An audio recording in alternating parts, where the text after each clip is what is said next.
जटायूचा सीता परम शोकामुनी म्हणजे सीतेचा वियोग झालाय या दुःखापेक्षाही जास्त दुःख जगाच्या मालकाला मर्यादा पुरुषोत्तम प्रभू रामचंद्राला जटायूकडे पाहून वाटलं. दया उत्पन्न झाली. हृदय त्या ठिकाणी द्रवल्या गेलं रामाचं, कारण देवाचं हृदय भक्ताची अवस्था पाहून द्रवल्या जातं. बरोबर आहे, पण भक्तही त्या क्वालिटीचा लागतो, त्या अधिकाराचा लागतो, तो नीच भक्त असावा लागतो. म्हणून देव भक्तासाठी काहीही करतो. केलं का नाही? आपल्याला कितीतरी उदाहरणं पाहायला मिळतील, पण भक्त कसा असला पाहिजे. इकडं भक्ताच्या पायात जर काटा मोडला तर देव धावून येतो. बरोबर आहे का नाही? देव तारिताया मारिल कोण न मोडे काटा हिंडता वन.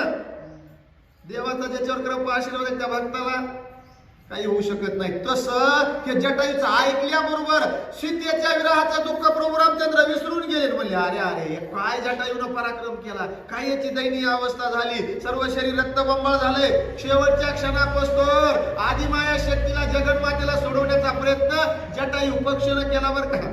पक्षाच्या येवणीला होते.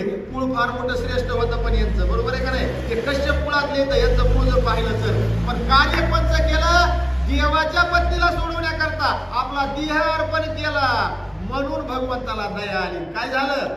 जटायू बोले वचन रघुपती तुझे घालून आण, राक्षसे घेतला माझा प्राण, पक्षी ऐका ना रामा, काय सांगावा. मी सीतेला सोडवलं, पण त्या राक्षसानं माझ्या बरोबर कपट केलं, माया केली आणि मला तुमची आण घातली, शपथ घातली हो. आणि राम भक्ताला एवढंच होत आहे. आणि आम्हाला हे कुठं काही नाही जमलं का नाही. रामायण सांगतात ना असेच का राम, आज तुला काय करायचं आम्ही काही करू दे, आमच्याकडे कशाला येतो? तुझ्या कामापुरतं बोलणं. माणसं बोट कुठे ठेवते.